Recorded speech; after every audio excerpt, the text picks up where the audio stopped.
going to be the happy cave because people weren't committing suicide in it. In Yomitan, there's another cave called Chirigama, and that's the sad cave because in that cave there are about 140 people hiding, and over 80 of them committed suicide. And a lot of those who committed suicide were small children, so basically their parents committed suicide for them. Yeah. So in Shimokugama, there were about 1,000 people hiding in this cave. So it goes on quite far. I've been told that it goes on like 2-3 kilometers. I have never tried and will never try, so I don't have the answer for that. But if anybody's interested in that, if you want to come on another day on your own, go ahead and explore. And if you reach someplace far, send me an email and let me know, yeah? So this is a natural cave stone, yeah? Natural limestone cave. So when you hear the term gama, that means like a natural cave in Okinawan. It's an Okinawan word, so it's not going to be in the Japanese dictionary. This is opposed to, you'll also hear the term go. Those are man-made tunnels that the Japanese military made. There's tons of limestone caves throughout Okinawa. They're scattered all over. So Okinawans tended to know where they were. And so the people from the village very close to here were the people who hid in the cave. So people are probably hiding in the cave about a week before the Battle of Okinawa because there's a lot of heavy bombing. America did a lot of photography, like aerial photography before the Battle of Okinawa. And if anybody read Higa's, I know a couple of you read Higa's testimony. Higa talked about how they showed him pictures and he had to identify certain things. So I think they had a really good idea about where things were. Like they knew that there was a cave here. So starting about April 1st, the American military, so the day that they landed in Yomitan and they're able to make it to this cave by April 1st. And the American military, they set up a machine gun right there. And so the Okinawans are back there and panicking and they're like, what are we gonna do? What are we gonna do? And some men actually get bamboo spears. So you can imagine machine gun versus bamboo spears, what's gonna win? That's not gonna work well. But thankfully, in this cave, there's these two men. They're Higa, Heizo and Heiji, and they are an uncle and his nephew. And they're older, they're in their 50s and 60s. And both of them have lived in Hawaii. They were taxi drivers in Hawaii, and they were involved in, what is it? Kunyai, what is kunyai? Union activities in Hawaii. So they understand the American way of thinking, and they say, wait, you guys don't go attack. Why don't we go talk to the American military members?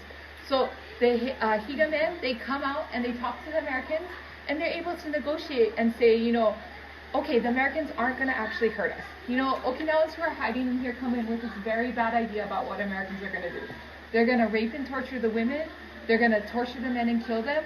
So it's going to be very horrible. So it's better to commit suicide than get captured by the Americans. One of the reasons the Okinawans have this strong idea, so has anybody read the book, The Rape of Nanking? Yeah, so it is bad. What the Japanese military was doing to the Chinese in China was horrible. They're like taking bayonets and like shoving babies on them, you know, just doing horrible things. Like when I read that book, I had to put it down so many times because it was so graphic what Japan was doing. The Rape of Nanking.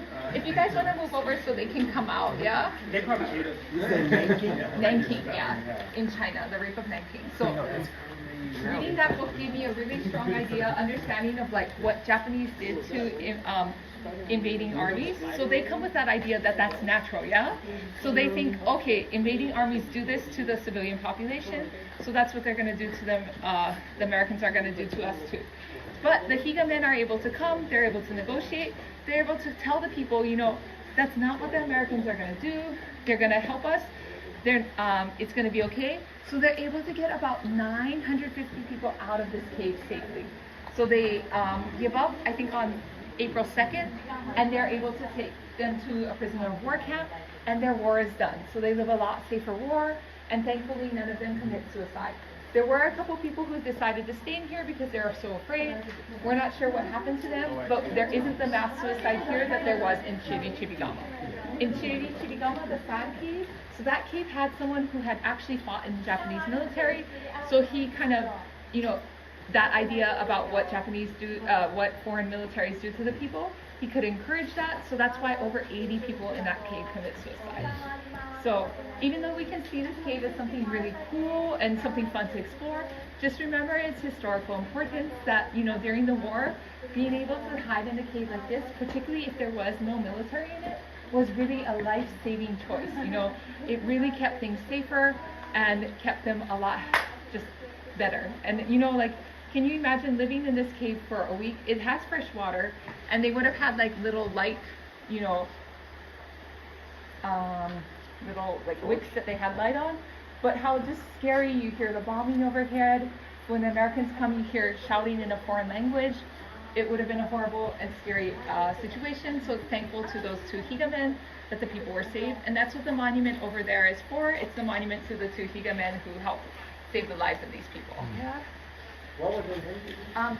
So their names were, Hazel Higa. He was a nephew and he was 63. Thank you. And then Heiji Higa. He was 72 and he was the uncle. Hazel and Heiji. Hazel and Heiji? Yeah.